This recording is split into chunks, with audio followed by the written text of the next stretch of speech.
Hello and welcome to another edition of Video Games to the Max. I am your host, Sean Garmer, here with me as usual, Mr. Mark Morrison. Howdy. And well, today, this is it, people. The week that the Switch 2 releases Thursday, June 5th. I know people are already waiting there for that midnight release at Best Buy or GameStop.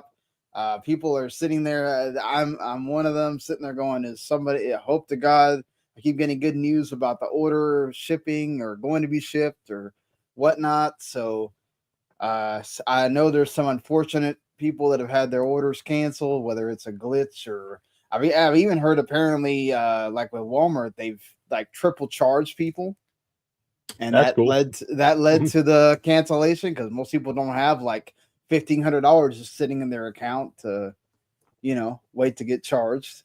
Right. I know I wouldn't. So just to be honest about that. So hopefully anybody that wants a Switch 2 can get it, whether it's after release. GameStop already said they're gonna have a lot, and I've seen some stores already said that they have like 50 just there that aren't even for pre-order. So hopefully anybody that wants to get a Switch 2 will be able to get one pretty quickly after launch or not. But we'll talk about our predictions for Switch 2 at the end of the episode. We don't have a lot. We don't have anything really to talk about with games because we both haven't been playing anything like relatively new. So we getting into the news, talking about our Switch 2 predictions, and anything we're looking forward to with Summer Game Fest also coming up here on Friday as well. So just let me go ahead and hit the start, and I'll get into what we're going to be doing as far as Summer Game Fest and all that and more right after this.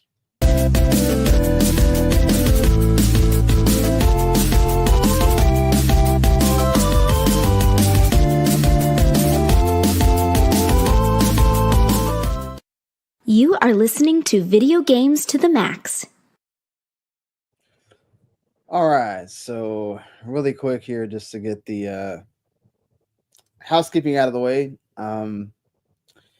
This is Summer Game Fest time. Obviously showcases galore on Friday, Saturday, Sunday's the Xbox One, and even Monday there's a few as well. So the plan, so that we don't just do everything in one show, which would be ridiculous. We're going to divvy it up. Saturday, we're going to cover Summer Game Fest, and then kind of like, Day of the Devs or any of the bigger ones maybe that happen in that time. There's a lot of indie ones that are on Saturday for sure. And then on Monday, we'll do the Xbox one, and then I guess whatever other ones may be happening on Sunday or Monday. There's a whole schedule out there that you can go check out, and I'm sure there will be other stuff perhaps during the week that there's rumors going around that Sony's going to have one at some point. Nintendo, who usually has one at the end of the month so that they avoid Summer Game Fest altogether, this is the first year that they're actually part of Summer Game Fest officially. So maybe the rumors of there actually being a direct that is part of Summer Game Fest are true this time around. So we'll see. It seems kind of like if you're going to make the Switch come out the day before Summer Game Fest, there's something going on there. Like you're connected to it in some way. Like they could have picked any other day in June, Right. But anyway, as far as the housekeeping goes, aside from that, that's what our plan is for this week. We're gonna have two shows, so there's not so much to discuss in one go. Hopefully you can watch live on Mondays. We usually come at you around 9 o'clock Eastern time on Twitch, YouTube, Facebook, W2 Network. You can find us there, or you can go subscribe to the YouTube channel, and you can watch us on demand whenever you like. Anytime there's an episode, you'll get a notification. Ring that bell and all of that, and you'll know when we do an episode, which is almost usually on Mondays, pretty much, unless something like this where we have to do something on Saturday as well. Also, if you subscribe to the channel, you get our other shows that are part of the network as well. So if you like anything that has to do with like entertainment, TV, movies, especially movies. Relative Broadcasting folks got you covered on that. They're doing the Lilo and Stitch review. They've done the Mission Impossible, part whatever that is, 7 review.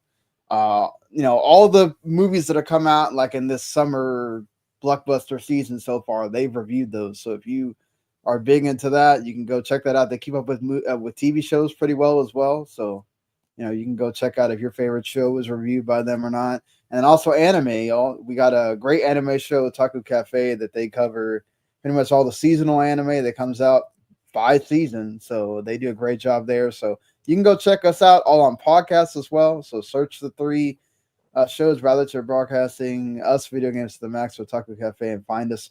Follow and subscribe on the favorite podcasting app of your choice there. And give us a review if you'd like. That helps out as well. So like I said, Mark beat Clair Obscur last week. You said you picked up a game, right? Yeah, the Suikoden and 1 and 2 collection finally. Okay, cool. So what, you're gonna start playing that? Yeah, I got the PS5 version, so I'll start plowing through that sooner or later. Yeah, still I have not played much. I only played the Switch version for a few hours, so still have to get back to that. Maybe in the not having that many games out for Switch 1, or I mean Switch 2, maybe I'll get back to some of those in the meantime. Good thing you use the Switch 2 for. Yeah. I did review Not Safe for Fishing, so it's up there on the Outer Haven site. I'll have a link in the description if y'all want to check out that. Obviously, I talked about it last week, kind of gave my little mini review on the episode. But I haven't really gotten to playing anything yet. I'm probably going to get back into Clair Obscur before we get to Thursday and Friday when I'm waiting for that Switch 2. So, yeah, I'll definitely maybe have some final thoughts to give on that next week, but we'll see. Lots to get into between now and Saturday and Monday. But I guess we'll just go ahead and go straight into the news, since we don't really have much as far as games to talk about. Right. So, yeah, anything that kind of has to do with Switch 2, we'll talk about that all together at the end. But did want to give a shout out to Clair Obscur Expedition 33, because 33 days after release, they've sold 3.3 million copies. And again, that's with the game being out on Game Pass. So definitely it's been a something that's hit the zeitgeist, and people are buying it, and that's great, and experiencing it. Yeah. Jens beat it. I think like last week, and he liked it, but he didn't really fall in love with it, or he didn't like the turn-based combat much. He only spent 30 hours playing it. I think he kind of mainlined the quest or mainlined the story. Yeah, it seems like if you spent that much, you pretty much didn't do any side quests, it feels like. And yeah, he had the same well, not as bad, but the same complaint as your friend Crafty did. Kind of wanted it to just be turn-based. And I'm like, that, no. I mean, yeah, that would kind of make it. I brought that up too, that there was a lot of people that said if there was just a turn-based mode, they would have enjoyed it or played more of it. And I kind of get his point, but then it's like that takes out half the game. Yeah, I mean, it just makes it just another standard game, so. Yeah, I mean, that's what makes it special, is that you have to be active while you play it, and you get to enjoy all the other great stuff about it. So, did he have a problem with it not having a map as well?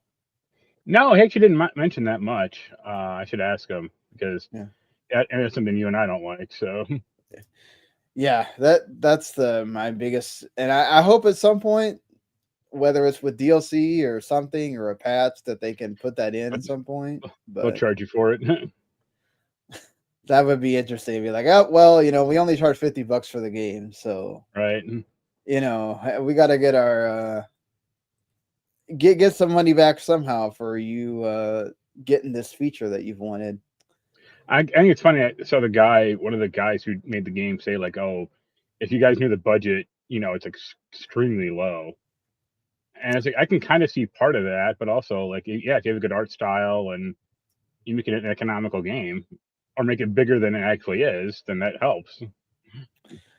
Yeah, I mean they are a small, like the internal team is small, but obviously they had a lot of contractors and things like that worked on it, so it's not like Right. the entire game was made only by 30 people. Right.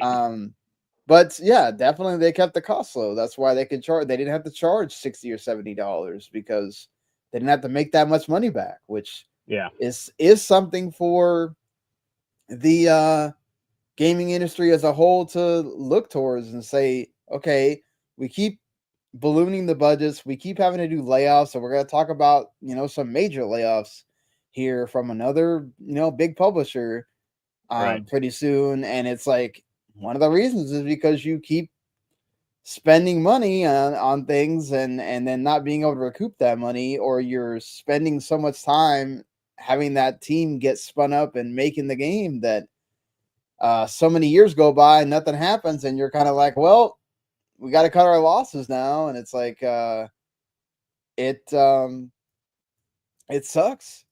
Yeah. And AAA devs need to figure this out sooner rather than later, hopefully. Yep. But it's good that Expedition 33 keeps rolling along and doing well. Another game that, even though it's probably not unexpected for anybody, Elden Ring Nightreign. They didn't officially say it's sold. They just said it has 2 million night fares, which I imagine means they have 2 million sold. Right. I don't know why they couldn't just said sold 2 million copies, whatever. It's too easy. It does have mixed reviews, and they are having to patch it because apparently they didn't really modify if you want to play solo. They kind of made it all feel like it's the same whether you play solo or you play with the trio. Which I also wonder, like, why couldn't you have 2 people? Like, why is it just it has to be 3, or you could play if you could play by yourself? Why is it so bad if you play with 2 people? Like, They're always weird and they're precious about their online systems as opposed to actually just making sense. So yeah. I mean, does that make you any more interested that they might be lowering the entry level for solo players? So like if you no, because I just want to play with Jens, and that's only 2 people. So, and he doesn't really want to play it because it's just the like roguelike nature of it. yeah, what do you think of are you surprised by the review scores for this? Like I figured they'd still somewhere be in the like the high 80s or something, being Elden Ring. No, because it's like an offshoot of an offshoot, and if you have a bad experience playing with with online people, and you basically can't play solo unless you're like god tier, then yeah, like what expect. Yeah, I mean, I do think it might the scores may get better now that you have a lot of reviewers that perhaps weren't able to play in the review period but are playing after the fact, and they can go and play solo. It might improve some of the scores some for the people that haven't like scored it yet or are doing a review in progress or whatnot. But yeah, I wonder. I mean, obviously for Benanenko, what they care is those sales at the end of the day. Obviously the critics scores and all that help, but if you're getting the sales despite that, which this being a big franchise, you do have people that like to play it with friends, and you can find enough friends to play it with, the 3 friends, then I guess it'll be fun for you to experience that. Yeah, like I don't you think this will win any awards or be up there for that? No. At all? Yeah, I'd be very shocked. I'm sure some people will find a way to shoehorn it in there. I mean, I'm sure maybe like best art style, it might get like a nomination, or maybe like best ongoing game or something stupid like that, but not game of the year or not any of the big stuff. Yeah, I mean the art style in those games is always really cool, regardless of whether it's like your bag or not. But I know Krathy's been playing it. So I'll be interested to. I'll have to talk to him and see what he thinks. I know he has. That definitely helps him more because he has a crew to play it with and all that, which makes it that more makes any game enjoyable. better. Yeah, so that's plus for them. But yeah, I mean, look, I'm sure Bandai Namco and FromSoft probably wish that everything was a lot nicer, higher, all that stuff. But at the end of the day, they make the money. That's what matters, and it can keep funding the Dust Bloods thing, which that's going to be interesting how that gets perceived when that hits Switch 2 Right. this year. And how much different is that as a multiplayer experience compared to whatever what Nightreign is. So we'll see, I guess, as that rolls along there. Yep. Aside from that, we've had a few things on the PlayStation side when it comes to they announced the PS Plus games for this month, and also like they did the Days of Play. They're doing the Days of Play thing right now, so you can get like a PS5 Pro for $50 off.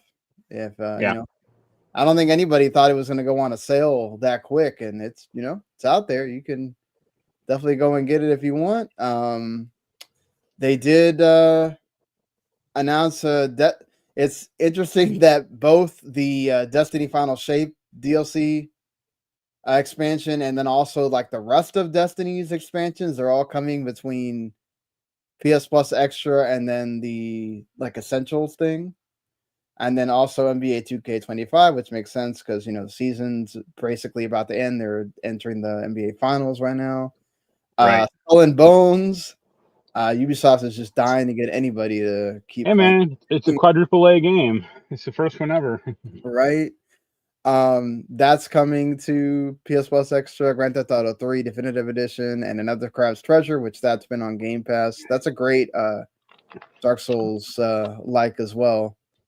And then also was it the Jet Set Radio like spiritual successor game? Bomb Rush Cyber or something's Bomb Rush. Bomb Rush Cyberpunk is also part of the Essentials thing as well. So yeah, definitely go check that out if it's your bag, and also if you like Myst and have always wanted to play Myst or Ribbon, you can do that at the if you have the premium tier. So yeah, there you go. I know this is not like your favorite game or anything. We don't have Randy on here to talk about it, but I know he is super excited about Death Stranding. And Death Stranding 2, and that is getting not only an anime, not only a movie, now it's getting a whole world tour where Kojima's going and doing basically in a like Death Stranding 2 presents every time that they do a show. Hey Henry, and yes, we'll be talking about Switch 2 later. I'm not doing the midnight launch, but I'm hoping that the delivery will get there on June 5th. For me, so I'm not waiting around. Thankfully I live in a gated community, so I don't have to worry about it like necessarily somebody stealing it, but still it's just that nervousness of like I don't want it sitting out there either. Even though I imagine Walmart will still put it in some kind of Walmart box and it won't just say Switch 2 on it. Please come get me. But yeah, going back to this for a second. They are going to have like the first one that's going to be shown during Summer Game Fest is going to have Jeff Keighley hosting at the Orpheum. It's going to be shown on the official PlayStation YouTube channel as well at 10 p.m. Eastern. Pretty late. Obviously, being Pacific, it's going to be late for us on the Eastern side. But I mean, he's going to be going to South Korea, London, Hong Kong, Sydney, Australia, Japan, all that. Do you think this is gonna help really push that game at all, or not in the least? I mean, no. I really don't get to like this whole worldwide tour stuff or most stuff in the first place, but it's like 8 cities or maybe 9. So yeah, who cares? I mean, the Switch 2, I kind of get it. right? Because you get people that didn't get Well, the pre-order the Switch stuff 2 is like that. different because every Walmart and GameStop in the land will have Switch 2 kiosks in a week. You know? Yeah, well, not necessarily. I think like Best Buy is the only one really, and I think Navy GameStop that I've seen does that. Like No, not Walmart's do it too. okay. Walmart's doing it. All right. I mean, I haven't been inside of an actual like. Yeah. Speaking of that, I did hit up a Target last week, and it was the first Target I've ever been to that didn't have video games. I mean, I was, there's a lot of them that are starting to like lessen the amount.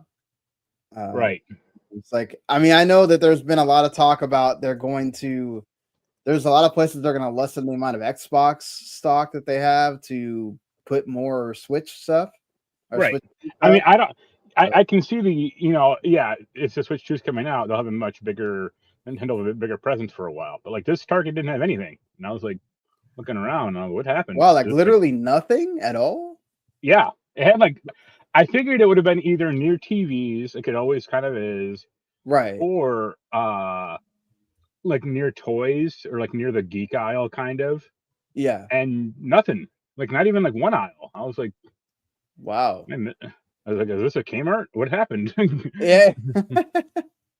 It actually did kind of feel like a Kmart. Like it seemed like a retrofitted Kmart, or it was a very small Target, so that might have been why. You didn't ask anyone if they'd No, taken because they it out wouldn't have known. recently, or It was in Ohio, so who knows what those people are up to.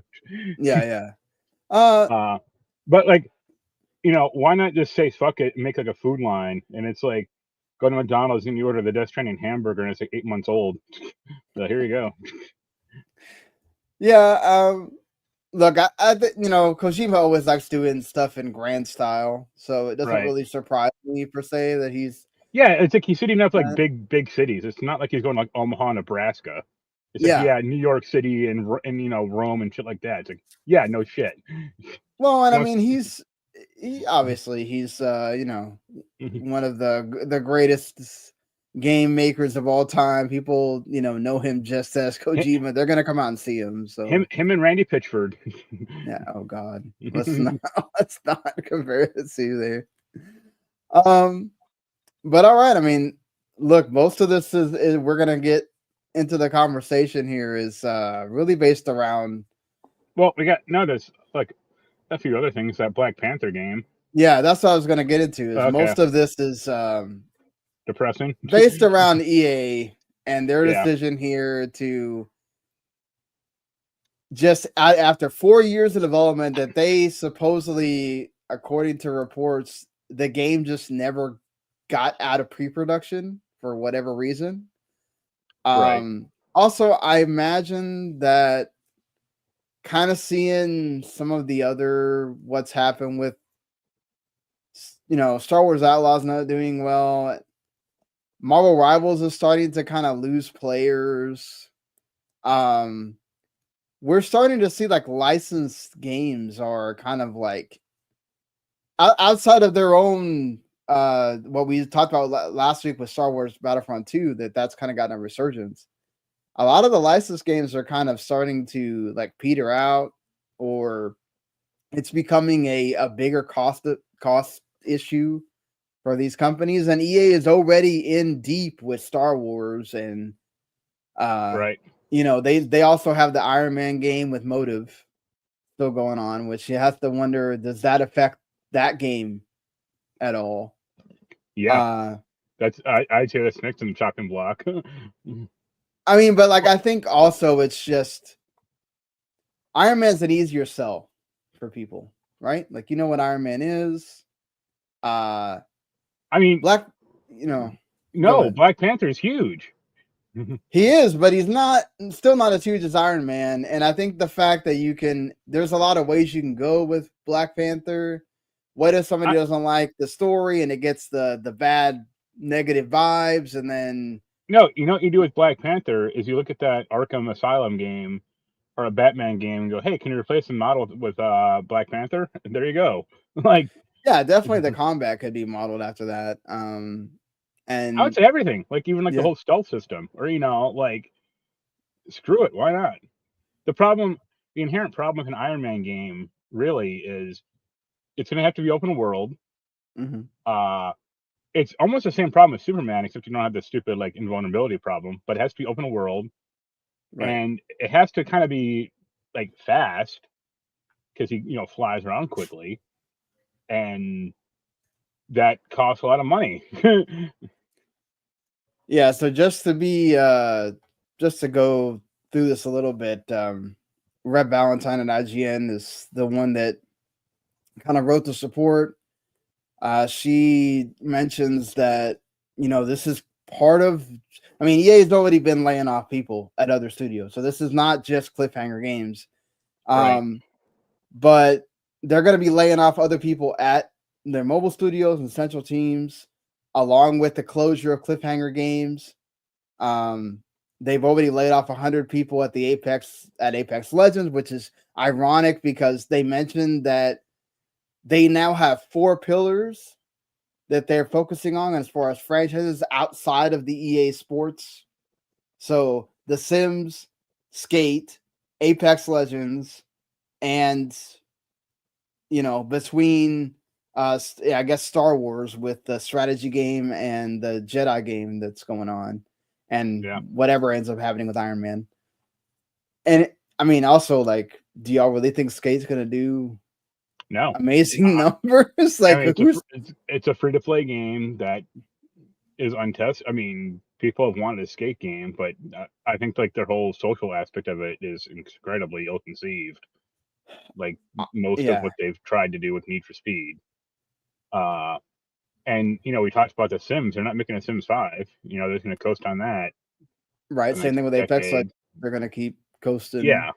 On that. I mean, I'm not going like they need to make the Sims be like Madden. Like there doesn't need to be a new Sims game every year. That'd be crazy. But no. After I would say a decade or 15 years, it's time to make another one, or it's time to make a new platform, or a new base for this crap. Yeah, I just wonder also, like, what it says, like, how much did it have to do with? Does any of this have to do with Disney at all? Because they're paying a licensing fee for that, and maybe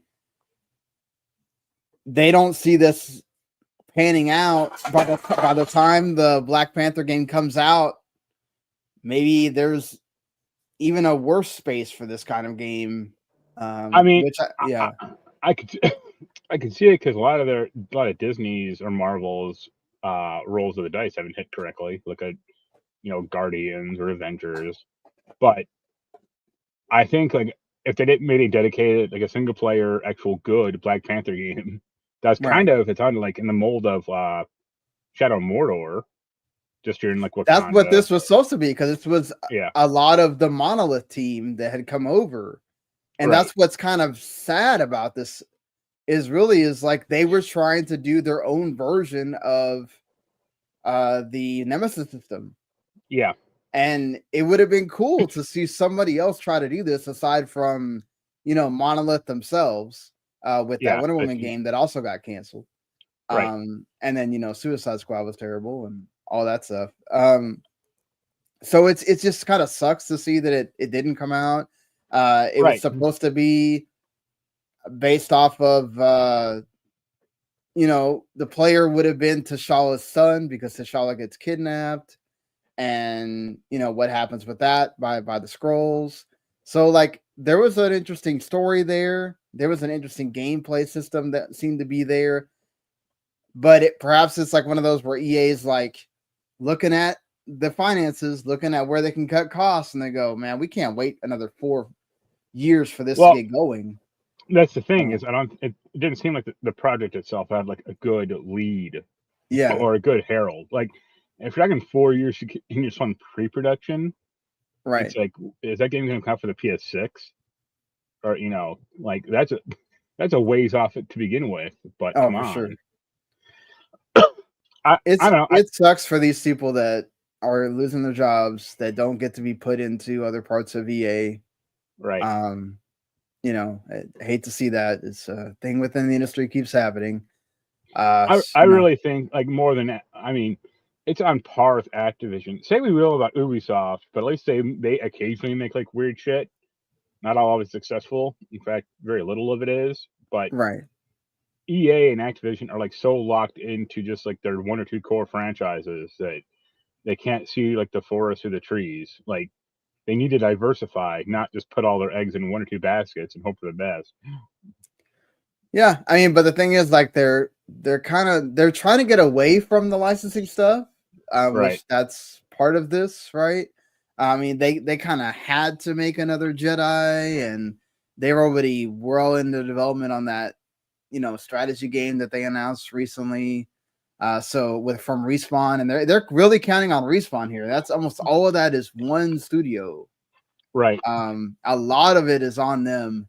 And then there's rumors already that Codemasters is basically next on the chopping block, which is absolutely so sad that they It's tried so hard to beat Take-Two to outbidding them by like $500 million. right. And then what are they going to have left? F1? Because everything else they've absolutely taken down from what Codemasters used to make. Nacon just took over the WRC rights again because they let go of those. Even though, I mean, look, they're not huge or whatever, but it's like all the other games. I think we talked about this a couple weeks ago. It's like they're just not being made by them, and it's like, it's like why bother buying Codemasters if you're gonna let them do what they're good at, or right? like Dirt 5 wasn't great, or like I think the last Dirt game wasn't, or the last few have not been like stellar, but like it's still a pretty venerable franchise, and it offers something that no one else does. And it's not the biggest success, but they sell when enough money's put behind it. So I think it's just EA can't deal with having modest success outside of their something that comes out on their indie label. Like it has to be. And even then, I mean, the Joseph Fair stuff is on its own island because the other things that come out of that indie label do not do anything compared to what Split Fiction or It Takes Two have done.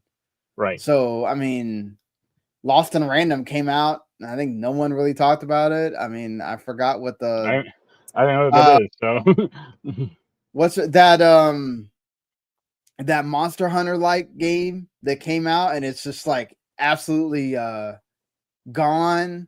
Right. Never heard of it again. It was popular for like 3 weeks until until something else came out that that people just absolutely gravitated to that wasn't that. And they had one last year that I can't remember what the name is right now. But I mean, still, Dead Space.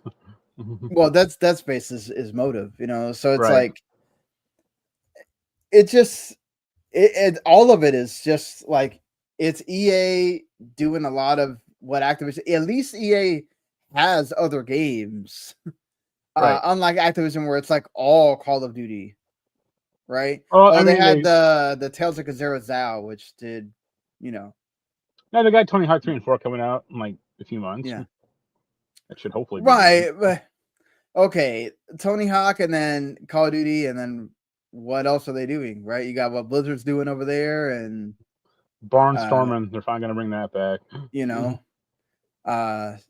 Even though Toaster Bob is rumored to be working on a Spiral 4, right? They're not technically part of Activision anymore. So yeah. And there's always the rumor of they're supposedly working on a Guitar Hero somewhere, but no, it's like,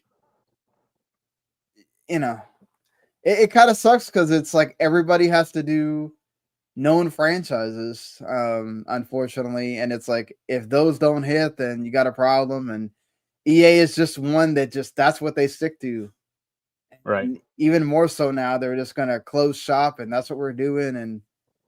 And it kind of sucks to see for these games that could have been something, right?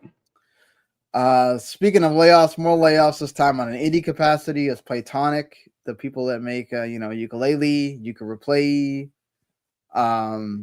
They had to let go of some staff as well, sadly. I mean, they're right now making that remaster is about to come out, not too long from now. And then they have that indie label that they've actually released like Little Gator Game on and Demon Turf. So sucks to see that as well for them. Like, you know, hope things. Hope those people can find a job quickly and get on their feet. You know, but aside from layoffs here, let's the other part of what's happening this week is Summer Game Fest, right? So here comes some reveals and things that maybe are gonna happen. One that I know you're maybe excited about, Persona 4 Remake. I would be, except they're like jettisoning all the original cast. Do you think that that's them like just kind of trying to throw people off the scent, and they are actually going to be voice acting, and it's just them trying to be like, No, oh, there's no game going on they here. did that with Persona 3 as well. Yeah, fair enough. But I think it's twofold. I think that SAG-AFTRA strike is still in effect for video game shit. Like, yeah, you can get like writers or dispensation if you follow the rules, but I could see Alice not caring about that crap. I mean, I could also see Alice trying to save some money because I imagine that paying those that's voice the other actors thing. Is again. like, I mean, some of the people their profile have grown. Like Yuri Lowenthal, for example. Like, but I don't think he'd be asking like an outrageous amount, and he's a good actor, and I think like him and I think Aaron Fitzgerald is the girl voicing Chie. Like, they make those characters memorable. Yeah, And them hiring, Joe Schmo off the streets, kind of what they did with like, Persona 3, which, hey, like the remake cast wasn't terrible. I'm not gonna like attack them, but like that wasn't quite what from Persona 3. So, yeah, it's just interesting that like they just flat out are like, oh, they didn't want me back. They told me they right, didn't want me back, and it's like, it's not really? it's not like, oh, they offered us too low money, or I mean, if Yuri Lowenthal, it's been like, oh, they only offered me $50 for this role again, and I said, fuck you, like that'd have been different. But yeah, like him going, like, they didn't want me back, so they're gonna hire in some like high school, drama student to voice this character instead or something. But it just makes too much sense if you're gonna go, and I understand that 3 had the issue of like it's not, you don't have the best version or whatever. You had a lot of things locked up around other, between like 3 different games, and obviously there's still the femmes, the female protagonist that was never put in there and all that stuff. But Right. it kind of just makes too much sense. Like, why not just go with the other modern Persona and remaster it too? Yeah. You think that gets announced at Summer Game Fest? You think that's Yeah. Probably the animated movie, or they'll show some quick trailer. Yeah, like I just think that, look, there's a lot of people that love Persona 3. It was the first Persona and all that stuff, but so many people got into it 4. And Right. like you're gonna go and remake 3, and then you're not gonna remake 4. This feels like that's like a no-brainer, So I mean, I'm annoyed by the 4's casting. Like they have recast 4 in the past, because I think Troy Baker used to be a part of it, and then Troy Baker left. Everybody's been waiting to see if he would make a comment about it too. Well, he left like pretty early on. I think he only did like the PS2 game, and then he kind of split after that. But like, he's a dude very much in demand. Like, I could see him legitimate, and also he's not like super attached to characters. It seems like, for him it does seem more like mercenary, or you just show up and do the job, and that's about it. Oh yeah, I mean, when you're that high profile like him, of course. But like Yuri Lowenthal, like I get he does a lot of like work like that as well, don't get me wrong, but he seems more attached to like his bigger characters, which he should be. Like, they, if they recast Spider-Man, that would be weird. I think there'll be a lot of complaining if you recast. They already had enough with him getting made visually. So imagine if right. they changed the voice. So Honestly, though, what they should be doing, I think they should remake like Persona 1 and 2. I mean, yeah, if they remake 4, I would mind remaking 4 is fine if they kept the original actors as much as they can, or they just did Mm. like a quick update. But like 1 and 2 are some pretty different games. Uh, and there's trying to been bring that those rumor for a long time. right. Uh, you know that they were doing a remaster of 1 and 2. It's Right. just like a matter of them like finding the right time to announce it, or obviously we don't know what team's working on it or whatever, but it's like, yeah, man, some people complain about that being the lost Persona games, that nobody gives them Oh yeah, love. And 2 especially because it got yeah, 2 is like split up into 2 different games in yeah, Japan, exactly. and only one came out in America, and everyone is still pissed about that.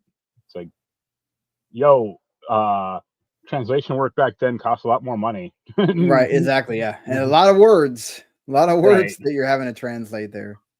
So Uh, I mean, that's what I would do, but they ain't gonna listen to me. So because Yang Yi is some some character in Persona 4, and it'll be boring as shit. yeah, oh, for sure. But there's more as far as announcements go. The well, they teased it at the Switch 2 announcement, but IO Interactive have now given the what's going to be the full name for that 007 game.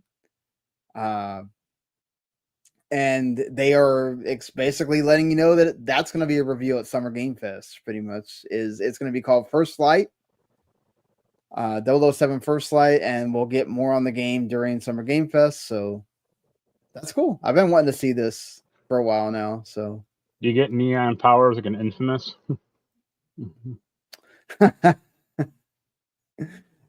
I'd imagine not. Right, That that would not be. did to me. Like, I don't. I like the idea of a new GoldenEye game, especially that's one that's going to be a lot more stealthy and not just Right. pick up the K37 or KF7 Soviet and blast everyone. But Yeah.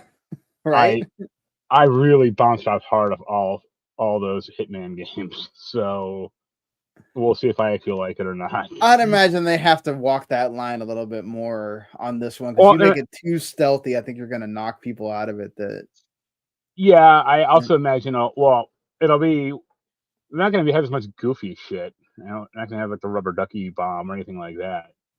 But I imagine it'll also be a lot more like story focused because like right, James Bond is supposed to be like charismatic and suave, and not like a blank slate like Agent 47. right.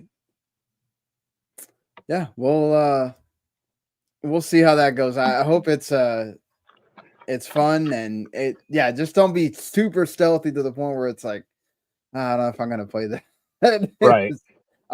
Yeah, you still got to have some of the shooting aspect that people love from GoldenEye. So Yeah. how they walk that line is going to be interesting. Hey, an announcement from Square-Enix.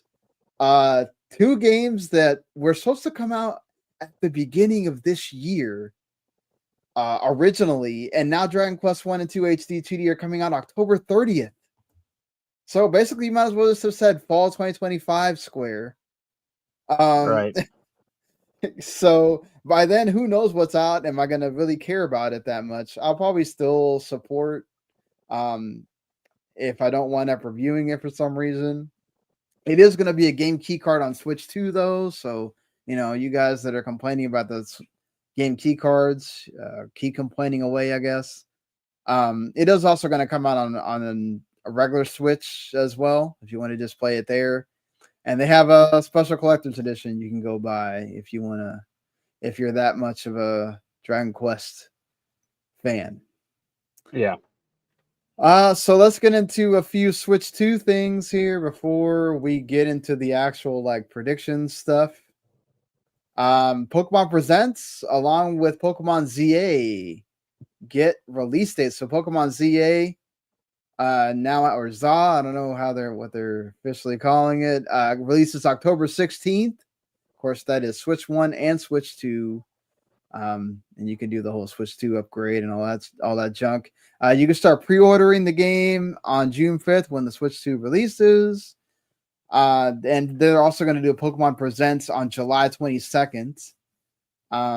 Lots of rumors going around that they're going to announce Pokemon Gen 10 at some point here because next year is the 30th anniversary of Pokemon, of course. That's when they just kill off all the other generations and just goes only 151 again. Yeah, and then of course there was already people lined up at GameStops to get the new Pokemon cards because that is GameStop's strategy now. They are pivoting to buying and selling trading cards, not just trading cards, but also like sports cards and everything. So, well, that and buying $500 million in Bitcoin. Well, that probably won't. Why bother upgrading?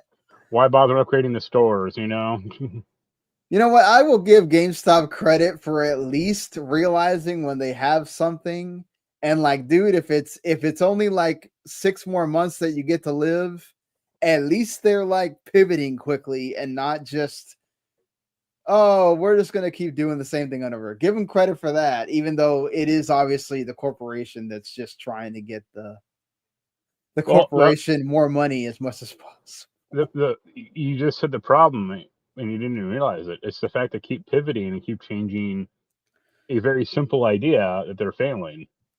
If they just sold game shit, it'd be fine. The problem is that the thing is, you can go anywhere to buy game shit now. People just buy the shit online. You don't need to go to the store. That's why you have to make like the experience like actually good.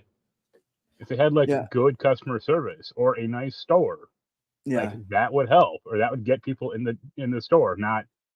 I do wonder if that their idea that they had like right before the pandemic hit, which was to like turn it into you can come here and play Dungeons and Dragons, or you can come here and like play play old games, prototype stores, right? Yeah, like that actually felt like it could have gone somewhere. Yeah, I never did anything, or like their whole like retro store. It's like I have one of those retro. Oh, that was terrible. It's like an embarrassment. Yeah, you know. But hey, you know what? Nintendo introduced that the game chat is one of the big features of the Switch 2. Another thing that, we've had for years on the Xbox and PlayStation side, and I just had to experience it when I was doing the review for A Nice Day for Fishing. Switch has this terrible system to try to get pictures off of it. Where you have to do like connect to a server and then scan it on your phone to get it to show up on your phone, so then you can download them to your phone, to then you can then email them to yourself to put them into the CMS for your website or whatever it is you need to do. And it's like a very just feels like archaic process, right? That shouldn't exist anymore. Whereas Xbox and PlayStation have you just put it on it's on the app, and then you just download it to your phone or whatever, email it to yourself, and there you go. Voila. You don't have this like 2 extra steps you got to do. Not to mention they're doing they have these short clips that they keep putting on the Nintendo Today app, and then obviously putting them on social media, and they're blocking people from actually taking video of that because I guess they don't want you to put that on your YouTube channel or whatever. Right. Which is also like silly. Like, who cares? It's just free promotion for your game. Nintendo's just so like stuck on that so bad about like, no, you cannot use our video footage. No, and if you're gonna use it, it's a terrible quality, by the way. So like you can't really see how great this actually could look. Like they showed a video of like what Pokemon looks running at 60 FPS finally, and it's like, oh, this is such bad quality. It's like, okay, I can see that it moves better because it's 60 FPS, but it's like, you could have done this better, Nintendo. It's like you're trying to sell people on why I should come back to play the Scarlet and Violet that were so screwed up in the first place. You're not doing the best job of that, to be honest. But regardless, you can now use the Switch app it's going to be able to take photos off your system, and I think it holds the last 100 captures that you took, and also videos, and you can just take them off the app like the other two do. So bravo Nintendo for finally once again adapting to the times and doing that. Look, I know not everybody uses this stuff and it doesn't matter, but the people that do, it is just kind of really annoying. Right. And I'll do the Summer Game Fest thing at the end. Let's go ahead and talk about Switch 2 here. You said that you have a friend that has a pre-order with GameStop, so you don't know He has a if you're few gonna extra get it or ones, not. but I want the Mario one because I'm sure it's not gonna pay $80 for that game. Yeah, I definitely understand that for sure. $80 for But then Mario Kart.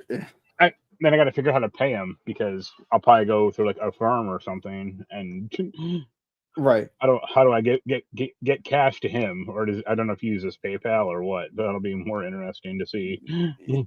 Yeah, definitely that. Hopefully you get it so we can talk about it. So you're just only gonna be getting Mario Kart Yeah, at launch, or I would like Donkey Kong, but the reviews will really depend on that one. And yeah. everything else of that thing I don't care about. Me personally, I will probably unless the reviews are like really bad for it, which I don't think they would be because it's the same game just remastered, the Bravely Default Fine Fairy HD remaster. Right. I will probably get that at some point, especially if it goes on a sale. But I'm happy that Square-Enix priced it accordingly. They priced it like a 3DS game. It's $40. They did not try to give it a Switch tax and price it at like 60 or something. So that gives me enthusiasm for actually like trying to support it. I might also get the other two might get also Deltarune at some point because I never played the first two chapters. The others and I know for sure I'm probably going to wind up reviewing Fast Fusion. That's that F-Zero game that's made by the people that made the Fast RMX game that was the launch game for the Switch 1. So cool that they have come back to the launch of Switch 2. And for sure I'm getting Mario Kart World. So they keep trying to make new like Extreme G or F-Zero knockoffs, and they never work. Fair enough. Yeah, I mean, you're right about that. Most of them are kind of just like really shallow and I forget the one you I can played. beat really quick. The two on PS4, I forget the name of it, but the one had like once you got like halfway through or even like a third of the way through the racing progression, like you couldn't win because the AI was just brutally difficult. Like you could not like they like patch it down. It's like, didn't you play this beforehand? Like, did no one raise their hand and go, "Hey, this is a problem"? Yeah, I did. I reviewed the Gravity Chase one that came out a few years ago. That was pretty decent, but also again like pretty shallow. So, but just to go through this rather quickly, what is going to be available at launch? You mentioned Donkey Kong. I'm also kind of like for sure Donkey Kong. I'm looking at it as far as like that might be my next big game to check out. Like one that if the reviews are really good, I might drop the money on. We'll see. I just imagine Nintendo's got to do something in this month to kind of get us to there because we know that there's games coming. Like we don't know when Metroid Prime 4 or Beyond is coming yet. We do know, Pokemon's coming in October, but there's got to be some stuff in between there. But look, a lot of the stuff that's coming is ports of stuff that you've probably already played at this point. Like Kinnitsugami Path to the Goddess is on Game Pass. You can go play that right now. I'm sure Hogwarts Legacy, most of y'all have played that. Hitman World of Assassination, you've played that, right? Or if you haven't, you can get it much cheaper somewhere else. Final Fantasy Life I, The Girl Who Steals Time is actually pretty good, supposedly, and that's new. So that's coming with Switch 2 Cyberpunk 2077. At least that's the Ultimate Edition. So that's new. Yeah. Yeah, you could definitely get that cheaper in other places. But if you only have a Switch 2, I guess it's not too bad.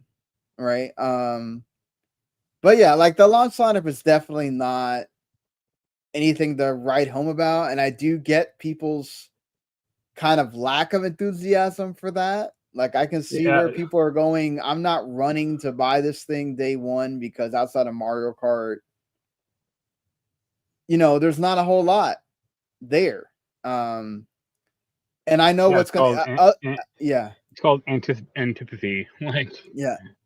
No one can maybe if I get to play with you, or obviously getting to play with Anaya, Mario Kart World, that'll be fun for a little bit, but eventually I get kind of tired of Mario Kart World, and I just kind of come the same thing we have in Mario Kart 8. Like, okay, right. I have it. I reviewed that game, and all that, but I played it, and then came back to it here and there, but it wasn't something that I know there's a lot of people that do come. That's their party game, right? Like that's the game that they play with their friends when the friends come over and stuff like that. And if it is for you, I think that's great. But I do kind of agree with the symptom of Mario Kart is that game that you get when you don't have anything else to get with the system. It's usually not like, I think it's a great like pack-in game, but I don't know if it's going to be a game that like, I wonder if it's going to sell the same amount or close to the amount of like Mario Kart Deluxe, right? A Deluxe. Like, it's not like people would just all of a sudden stop playing that game. Like, I wonder if there's a little bit of a Mario Kart fatigue that's going to set in and go, oh, you started with this. I'm still playing 8, like. Well, that you do is just flip out the Mario Kart 8 server. Yeah. We got something for you. It's called Mario Kart World. Go play it. There's that Switch Welcome Tour, which no. I hope you're not spending the $10 on that thing. Really. How quickly do you think that thing goes just for free? I would imagine we don't get past like the end of the year. Yeah, and that thing goes to free. Because like how many people are really going to be buying that thing? Right. I can see Split Fiction doing really well because you already have the 2 controllers. Yeah. Right. And same thing with like Street Fighter. That could be something that does really well as well because you could play with your friend right there without having to buy another controller. Split Fiction, I can see because like you don't like it's not like a precision game and it doesn't have a lot of buttons, so who cares? But right. No, the Joy-Cons are still had that fucked layout, so that's going to be a disaster. And you also got the GameCube with Switch Online, as well, which they are bringing 3 really good games off the bat. Soul Calibur 2 with Link, F-Zero GX, and Wind Waker. So, is there a game that you want them to bring to the GameCube Classics that would get you to put down the money? Let's say if they Metal Gear Solid Twin Snakes. You think Konami would let them do it? No, because they're. My issue is like they do not like to have to They don't to put a game off the service at all. So they don't like that game in the first place. So I know Kojima didn't. I mean, maybe they're who cares? But he hated that game. Yeah, I think it obviously depends on if they're gonna get some kind of port of the Metal Gear Solid 3 like remake or whatever. Right. I could see them doing that as a way to kind of like, hey, here's Twin Snakes. I think they already announced Chibi Robot, or they showed like they did. That's cool. I think it's funny that whenever all these collections come out, the old games crater in price. Oh yeah, of course, because you can just go subscribe to that thing and play it all you want. You don't need the So, like for years, I wanted Project Justice, and now that Capcom Fighting Collection came out, like the Dreamcast price is like it's not like super low, but Right. it's been going down. As that should be. That's the good thing about when they do these remasters is like the people that are like really overdoing it on the reselling or suffer on that too. So I went to a game store today. I found this game store had a still sealed copy of Suikoden 2 oh nice. for $600. Oh wow. I don't know about that now. You can just go get it for you can get two Right. games for $50 or whatever. So Yeah. but all right. Let's go and do a crystal ball of what are we doing well not us particularly. I don't even know if we're gonna be still, just to be fair about like, we're gonna be hitting what, like 45, in the middle 40s when we're talking about possibly a Switch 3. So let's say we're talking about 6-7 years from now. What do you think? Do you think Switch 2 will be able to match Switch 1 as far as sales and longevity, or you think people are gonna kind of get worn out with the I think whole it'll all thing? depend on like Nintendo's lineup. If it's just kind of more of the same, I mean, it'll still do fine, but it won't be as good as Switch 1. It is always hard to capture that magic twice. Right. I don't think it will, to be quite honest. Yeah. It's not gonna. It The really people feels, that are saying it's going to be the Wii U are just that you're just totally off on that one. I mean, I can actually see some of that like logic. It's going to be as dire as the Wii U, but it doesn't have like an original name. It doesn't have much to distinguish it from the original, Switch 1. And I think like most people are just going like, hey, it looks better. That's not really enough. Like you got to like make something really unique for this thing. And I don't think I think the unique stuff they've shown has been incredibly lackluster so far. Yeah, I mean, the game chat thing is what it is, right? That's gonna be like rewritten like 3 or 4 times at least over the lifespan of this thing, because what they showed already looked bad, so they're gonna have to keep trying to fix it. I did like Hey, Cody, good to see you here. Thank you for watching this live. Go ahead. I did like the Kotaku, I think, article about like why doesn't this thing have a camera built into it? Like this is a system that should, and you guys don't. Yeah, I mean, again, it's about cost, right? Like if No. you built a camera into that thing, How much? No, I don't mean a good camera, but a fucking $50 cell phone. okay, but you're going to put that on to the consumer, so you're going to at least charge them $25 more 10. for it. Nah, they won't do that. It's Nintendo, man. They're not going to eat most of putting a camera on a system. They're going to charge you. Did you see how much like the rumor of the components cost? No, I did not see what it costs, but I imagine that it doesn't cost what they're not eating that much of the cost, I don't think. No, the rumored like price cost or they came out and said it wasn't this, so that kind of would mean it probably is, because they wouldn't respond if it wasn't. Right. But I think like the rumor was like it's like $100 worth of parts. Which, I mean, okay, the original Switch was $300, and they charge you $400, and then they put inflation plus Nintendo tax on it for $50. But then you add another thing on it, they're going to charge you. Look, they're charging you $50 to buy the camera outright. So imagine if they would have stuck it on the system. The Switch has a camera. It does, but it's not.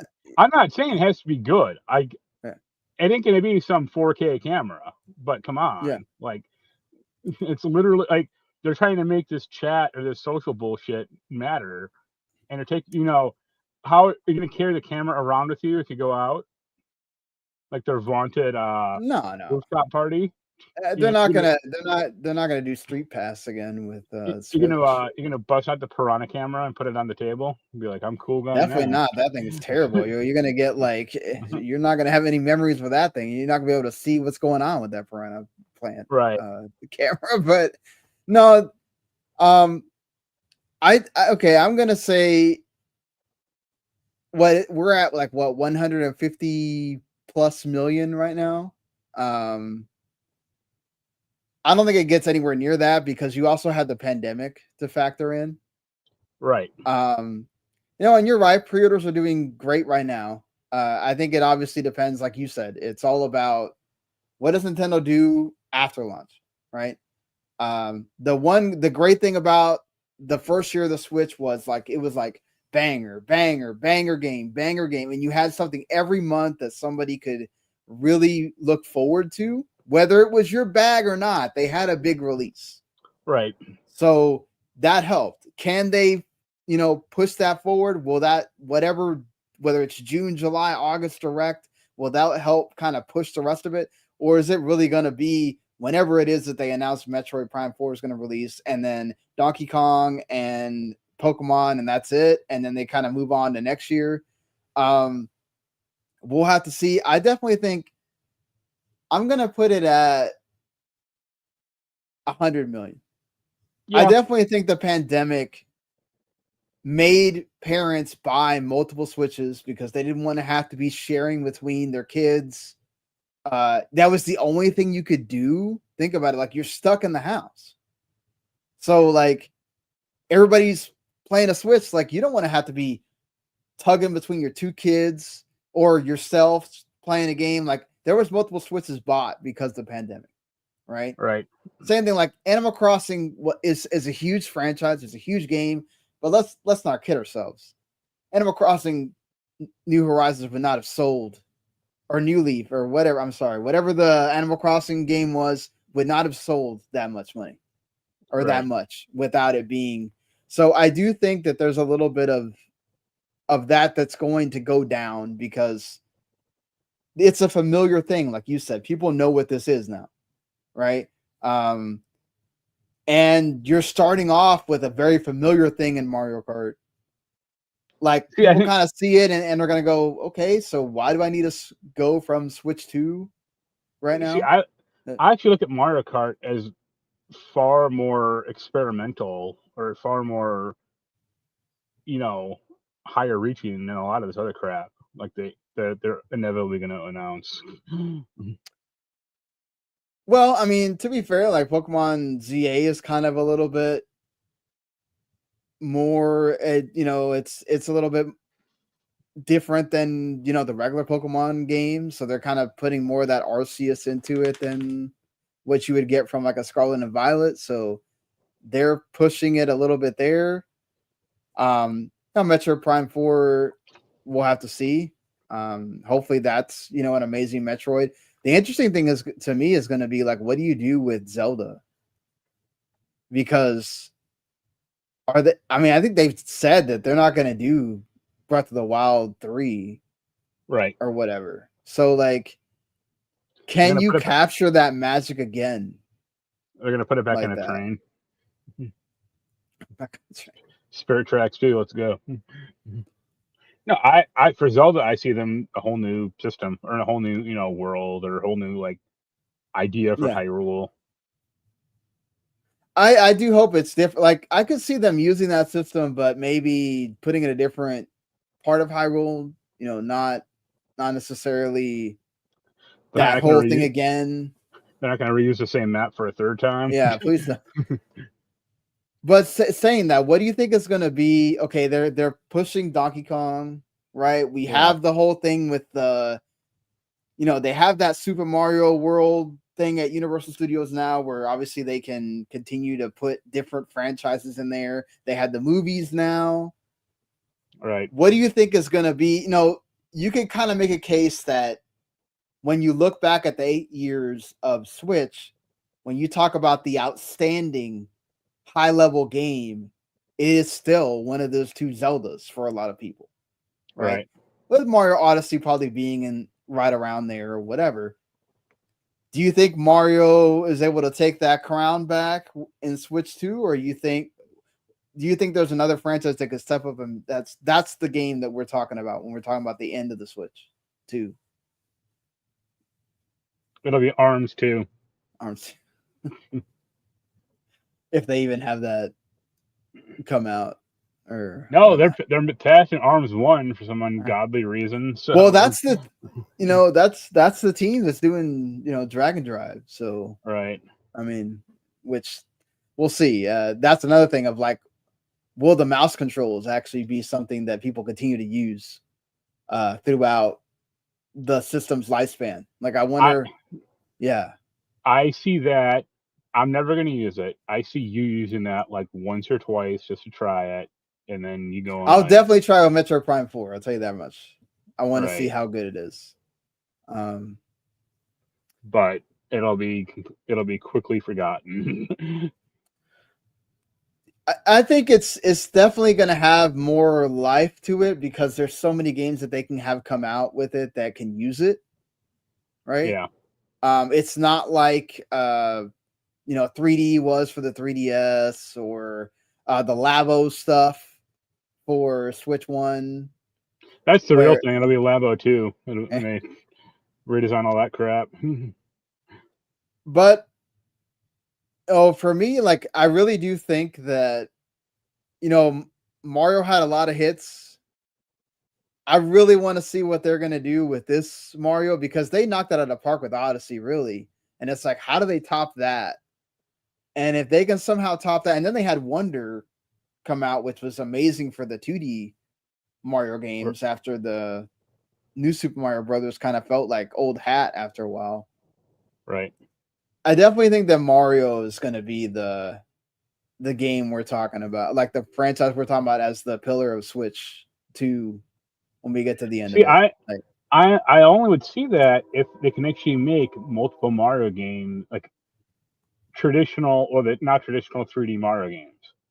Like, I always thought it was weird that Mario Odyssey 1 or Mario Odyssey came out very early on a Switch lifespan, and they didn't do shit with it after. Yeah, no, I mean that team. Supposedly that team is the team that's making Donkey Kong right now. So yeah, right. We'll have to see if if that's true, and then did they siphon off part of that team to be working on 3D Mario or? Right. I mean, they did do that like Bowser's Fury thing, which was cool. Yeah, that was cool. But that was like, I wouldn't say it's a prototype game, but it definitely was like smaller than Odyssey. So yeah.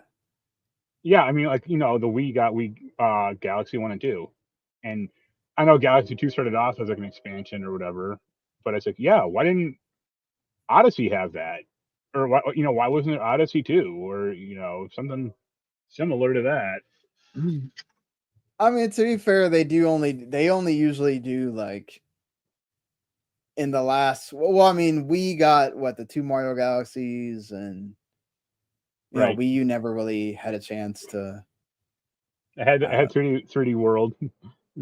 Yeah, there's that, I guess, but like I hope that Nintendo keeps like pushing their franchises forward, and we get some of the franchises like come back that haven't had a game in a while. Like Star Fox. Yeah, like will they take the opportunity to make a Star Fox? Will they take the opportunity to make a new F-Zero? I mean, hey, make an open world Star Fox game. That'd be cool. But I mean, he's got to be in the ship most of the time. I meant right? that. Yeah, like, I don't mean him, running around like that fucking Dinosaur Planet game.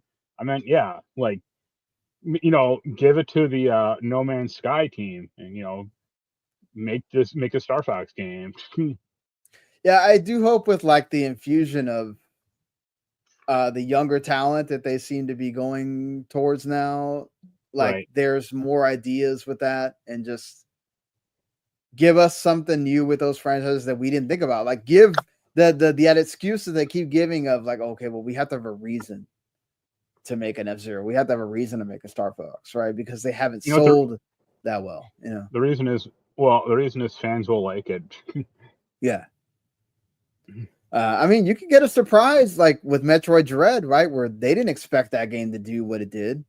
Right. And it sold bonkers numbers for Metroid. So, you know, I mean, I know you really like this franchise, but I watched a video recently about like the worst selling Switch games that Nintendo makes. That aren't just crap, shovelware crap, but I mean Nintendo put out.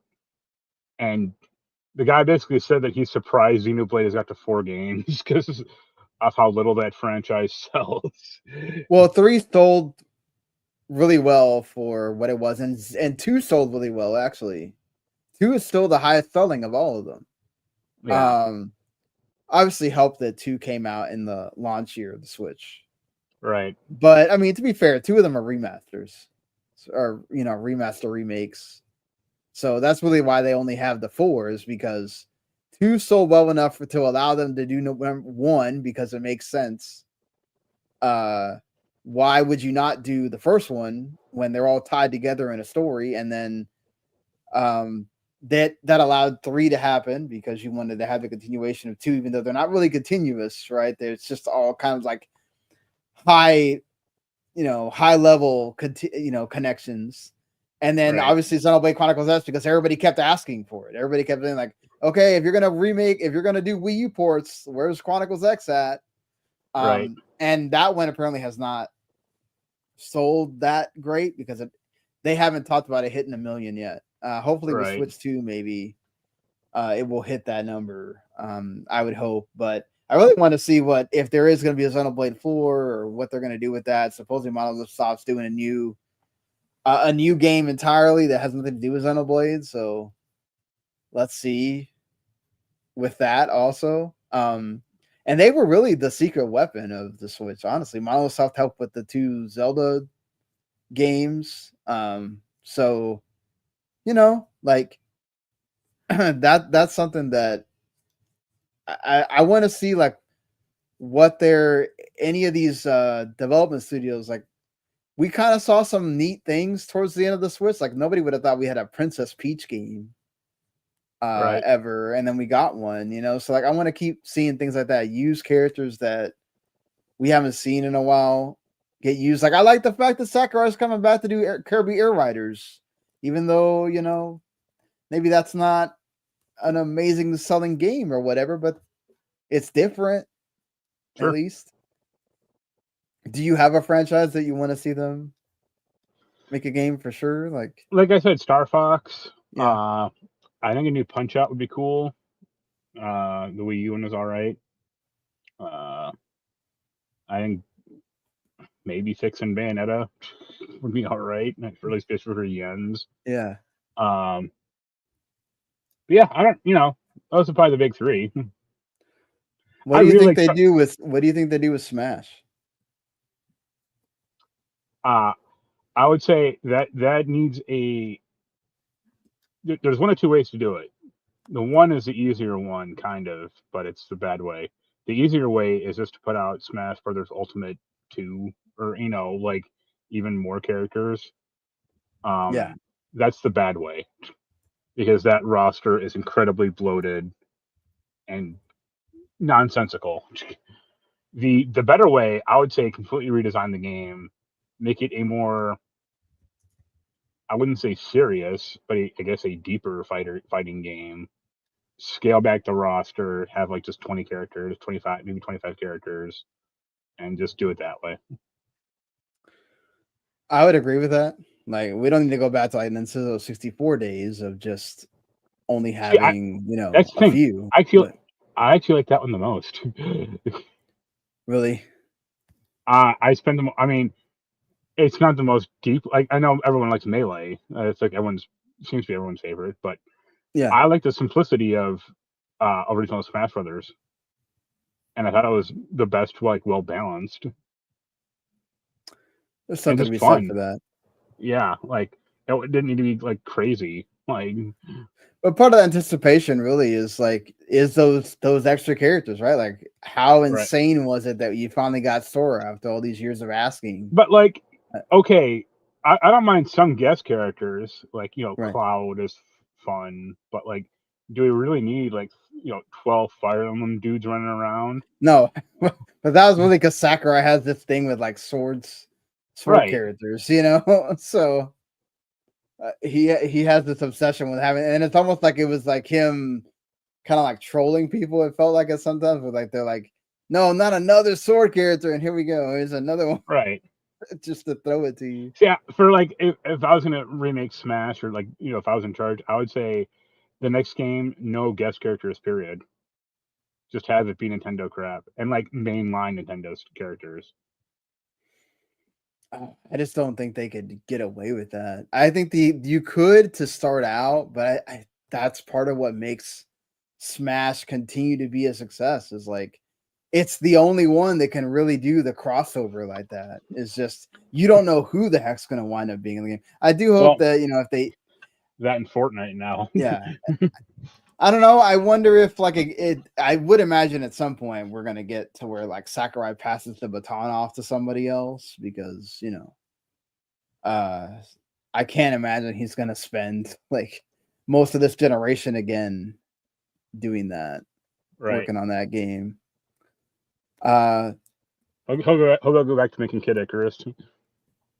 I mean, hey, nobody thought he was gonna do Curvy Air Riders, right? So why not? Like,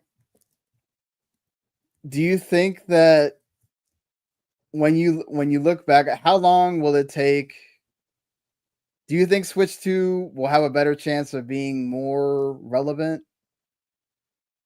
You mean like when we get towards the end of the okay, we're talking about like 2 or 3 years from now, we're going to have the PlayStation 6 and whatever the Xbox is, if they even have whatever the Xbox is supposed to be. The 420. And then they also, put the handheld on hold, so who knows when that's coming. But do you feel like with this graphical update or whatever, we're going to be able to enjoy the third-party stuff for Switch 2 longer this go around, or it'll only be the indie games,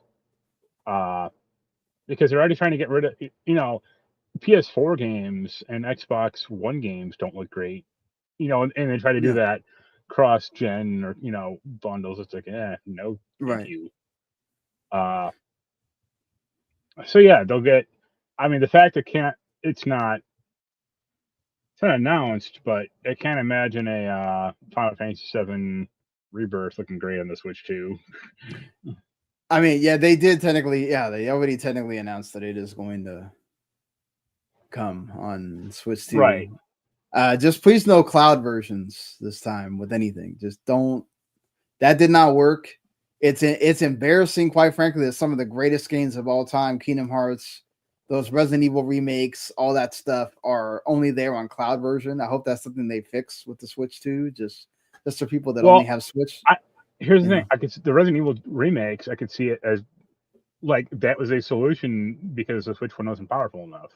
But Kingdom Hearts is that's embarrassing because it's an old PS2 game. That was more of like they didn't want to have to just do it with a third one, so they just did it with all of them as a kind of like a cheap way to port those over, and it was still terrible. Yep. I do think that there's going to be a longer length of time with it. Yeah, I think it'll be 3 years, possibly 4, depending on what a game by game basis. But 3 years. But it'll still be like old PS4 and crap like that.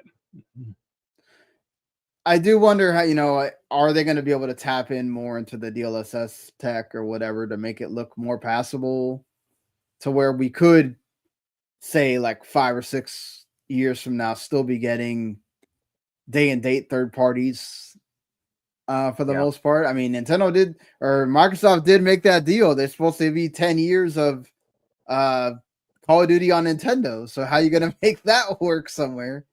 Like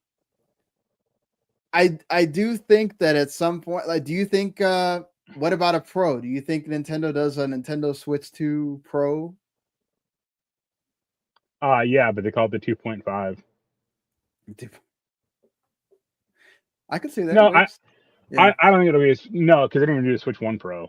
You know, all the people mongering about that, and it never came out.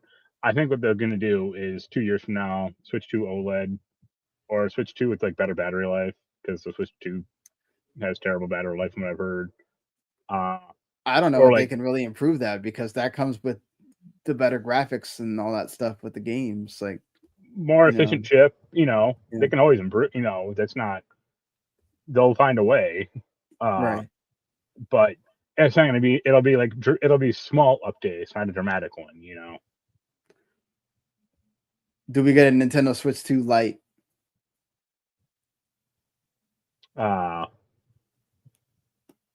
Maybe.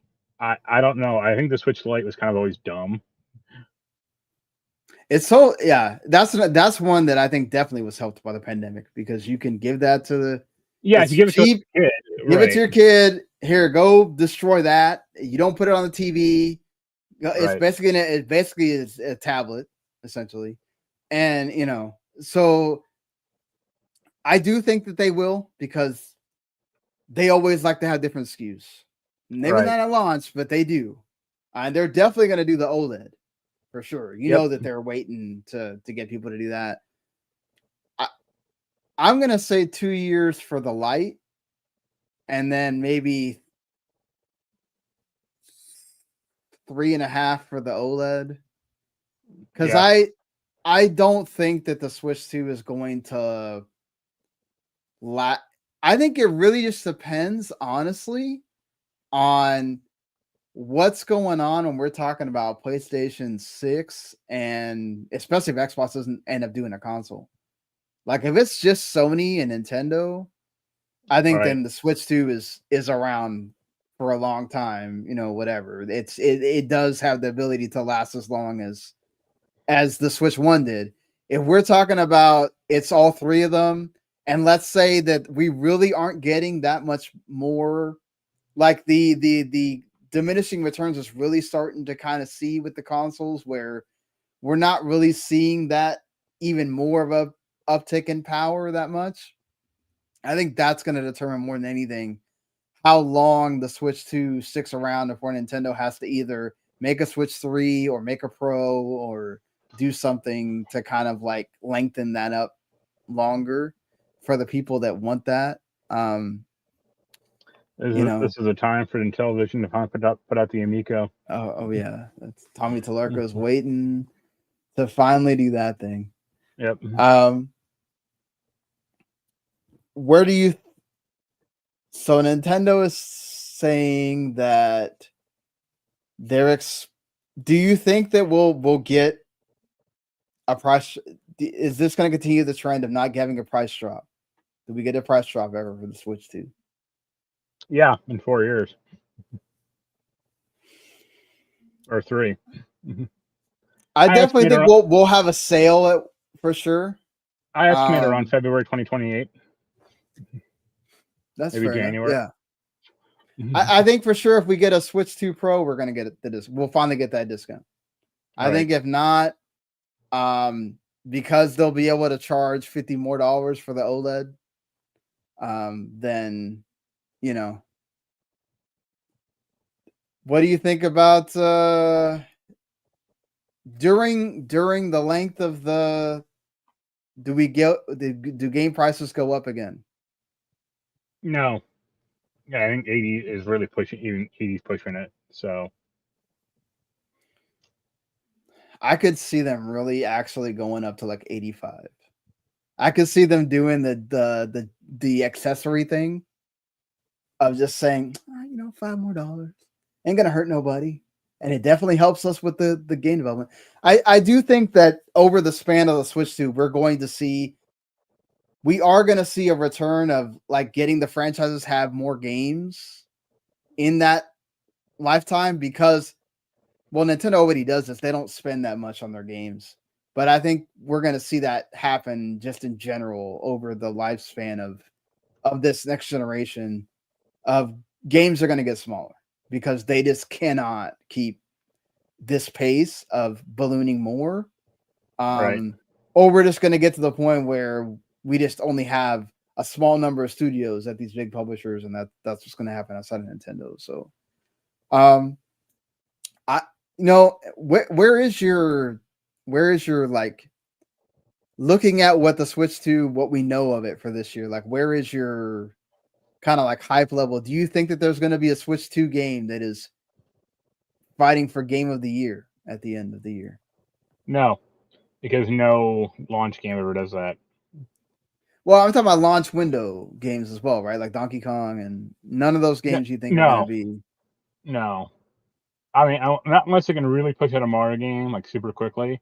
I'm sure. Well, I shouldn't say that. Mario Kart will probably win like best racing game or best family game, shit like that. Well, yeah, that's But, a like, shoe in for that. but as far I'm as like, talking about like the game of the year right. awards. No. Right. We'll give it to Cyberpunk again. Yeah. I I could see, and it's just like Donkey Kong's such an unknown, man. I could see if it's really, really good, it's up there, right? Because we were talking about like when 2017 was just so awesome that we forget that like Mario Odyssey and Breath of the Wild were so great. Like some people were picking one or the other, right? And then you still had some other games like Persona 5 and other games that were up there on that year. That year was amazing. That like it is kind of, that's sort of the one that's like, man, how good is Donkey Kong? Can it be what Mario Odyssey was and be up there in that echelon? Because that to me, and I also think like Metroid Prime 4 could be kind of in there, right? People loved Metroid Prime Remaster. If you can do that, but somehow even better with Metroid Prime 4, with whatever the story promises and all that kind of stuff, right. I could see Metroid Prime 4 being up there in that conversation, right? I think obviously it depends on how great Ghost of Yotei is as well. We already know, like, okay, Clair Obscur is there, but like, and maybe you got some other ones like Can It Come Deliverance 2 or whatever, but Split Fiction, I'm sure will probably be in the conversation too, but it's kind of wide open a little bit now. So we'll see the rest of the year what is up there. But Nintendo does have the ability, I think, with some of these games that are kind of unknown right now, to get up there, for sure. But yeah, anything else that you wanted to do a prediction on or whatever? I mean, they'll put a new Fire Emblem out eventually for it. Yeah. How long do you think for Fire Emblem? You think next year we'll get one? If they do, I want it to be like 3 houses and not Engage. Like I want it to be more story focused. Oh, I feel like they definitely know that they have to do another like 3 houses type game. Like that game sold way too well for them not to go back to that again. What they should do is, I mean, I don't know how big the games are, but they should announce, this would actually get me to maybe buy it, like a Xenoblade quadrilogy where they just put all 4 games on one cart. Oh, I don't think about it. No way they could put all on one cart. No way. No. Or fix that Mario 3D All-Stars thing and actually put Galaxy 2 in it. Yeah, that would be nice. What else do you think we get I don't know how they could really do this, but do you think we get any more additions to Switch Online as far as like a console? Like, do you think we get a DS, or I don't know if they could do Wii. They could do Wii because they already have everything basically to do the Wii. Right. It'll be all 30 games of Virtual Boy.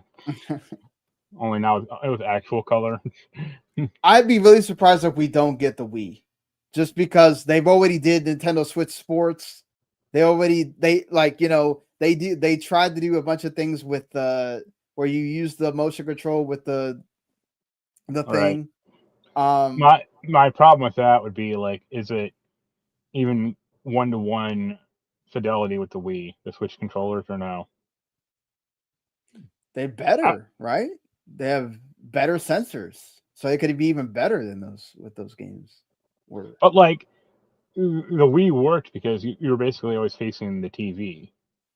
Or you're gonna Right. be facing the the Wii or the Switch. Well, yeah, but now you could do it without even having to be on the TV. That's the thing, right? You could technically just set it on your table and play it on the screen, or you could technically dock it and play it that way too. Yeah, but then there's like a dead zone issue, or like what is Right. neutral. So I am kind of interested to see, like, do they? I know they've like retrofitted it, right, where they've done these remasters of DS games or 3DS games already, or whatever. But right.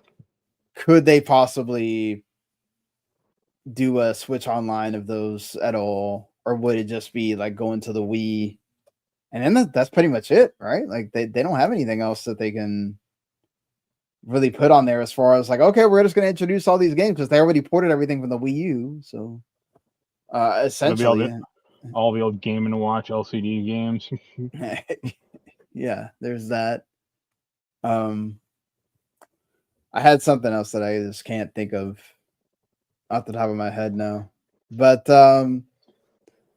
yeah, look, the Switch 2's coming. We'll know pretty soon.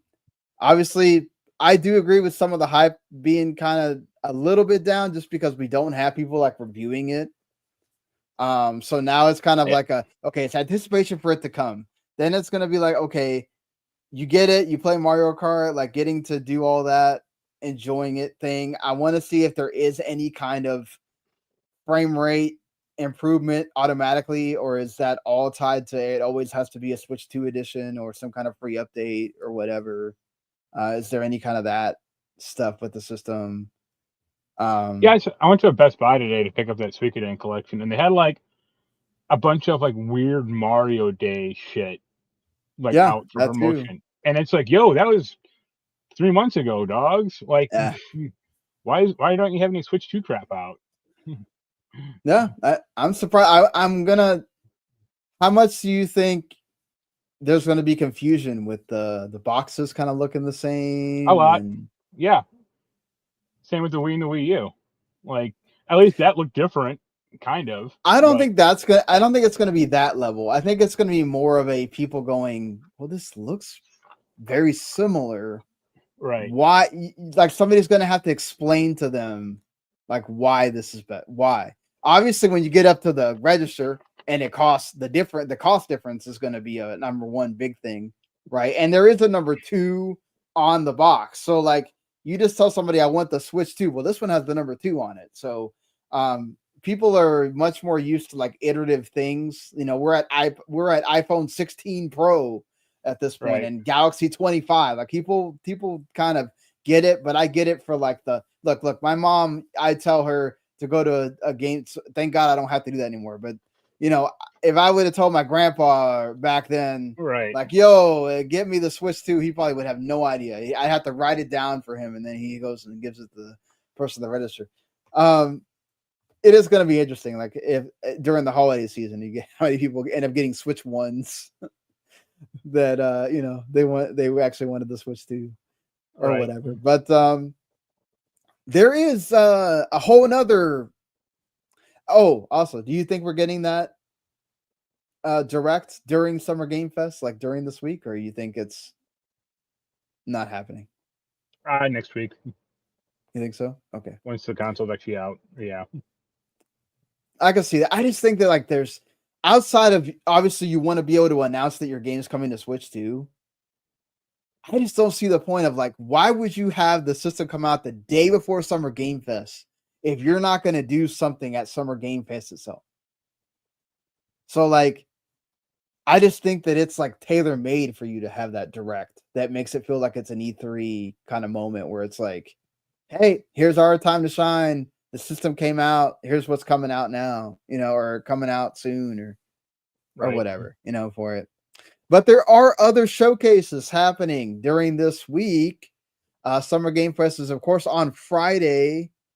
So you can watch that 2-hour thing and see what amazing things Keely's able to pull for this. Obviously, probably not as awesome as the game, you know, Game Awards typically is, but usually this is pretty good as well.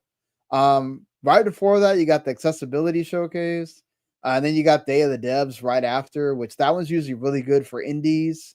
And then after that, you got the Devolver Direct, which, if anything, it's going to make you laugh. Plus, Devolver keeps getting really good games, so definitely worth checking out. Saturday, you got a whole slew of very specific things, and also the Future Game Show later in that day, along with like all the Latin American women-led wholesome direct, all that kind of stuff. And then Sunday, you got the Xbox and PC gaming show. So there's that. And then Monday, you got Death Stranding 2, Black Western Gaming as well. So stuff all over this weekend. I'm sure there's going to be a game for you in all of that. Also, before we get out of here, just want to give it a shout out because I thought it was awesome. Anybody that loves JRPGs, especially the indie variety, I want to say this right. The Gaming Shelf, they had a Indie Quest 2025, which is all about indie JRPGs and strategy RPGs, and they had 40 games that they showed off in this thing, which is pretty awesome to say. Some of them are games that are already out, but most of them are all games that are either coming out later this year or next year. It's like an hour and 40 minutes, so I don't know about checking out the whole thing, but I definitely check out some trailers for some of those games. Like there was a obvious like Fire Emblem inspired game that you'd probably like, Mark. There's also a Suikoden inspired game that you probably might want to check out. There's definitely some Chrono Trigger ones that are taking inspiration from as well. There's all kinds of running the gambit for this. So if like you're an indie RPG person, go check out some of the trailers. Go find out, like go read one of those everything that got announced articles.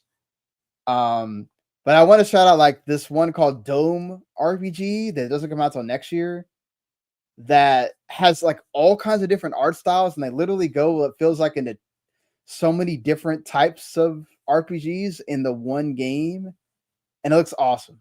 So I just wanted to like give that a shout. There's quite a few other ones. There's one that's like obviously inspired from like Undertale, has very similar art style and all that. So there's one that's literally the Abraga level from Kingdom Hearts. I'm not kidding.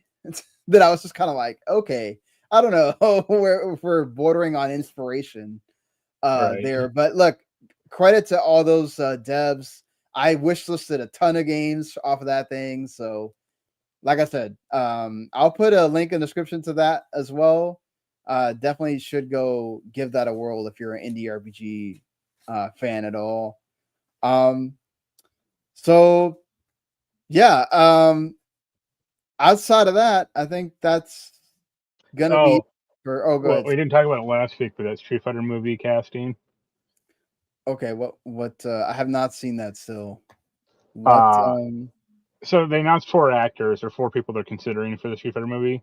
The two other actors, they'll slot pretty easily into Ken and Ryu. Yeah. The 2 other actors are Roman Reigns and Jason Momoa. Okay. And I'll admit, aren't they the same? No, I'm joking. Well, yeah.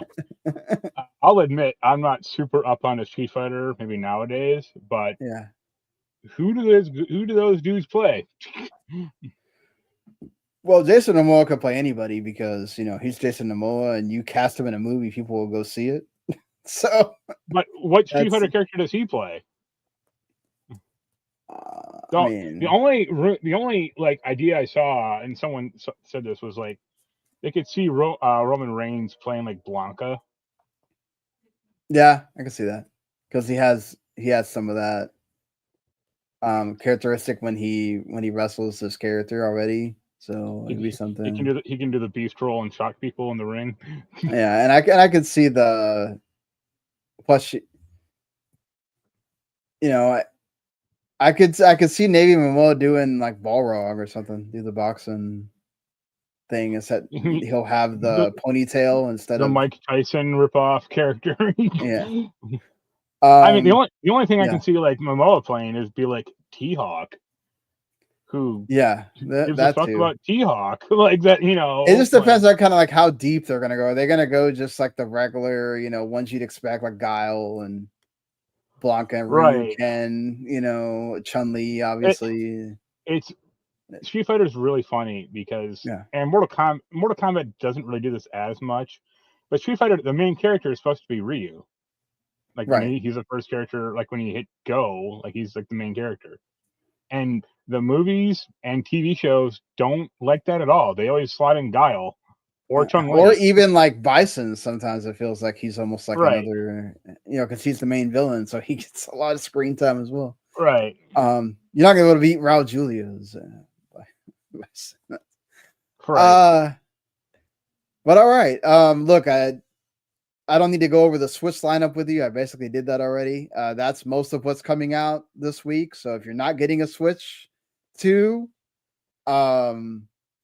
there is a few other things. If so there's a RPG Poppycorn that our good friend Scott reviewed.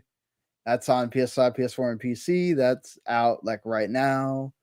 You can get Deltarune on other consoles eventually, so there's that. Also, Dune Awakening, I think will be. They'll be out I'm sorry, Dune Awakening is wrong because that'll be out the day after we do this show next week. But there is some cool stuff in like next week aside from Switch 2, like Mind's Eye, which has been getting a lot of flack for either whether you believe that there's a hate campaign on that game or not. Yeah. And then Stellar Blaze coming out to PC. So there's some some neat things. Not gonna get it. Yeah, I would imagine probably not on there. But yeah. So Switch 2 launch week, Summer Game Fest, plenty of stuff to get excited about this weekend. Like I said, we'll do Saturday. We'll be here doing Summer Game Fest, talking about Switch 2, thoughts on that. What the kind of consensus is after the first couple of days of that being out. Anything that's been kind of any of the showcases that kind of catches the eye on Saturday as well. And then Monday we'll be back with Xbox and whatever else. So 2 shows this week. Everybody enjoy your Switch 2 if you're getting it, and we'll see y'all next week or on Saturday. So bye.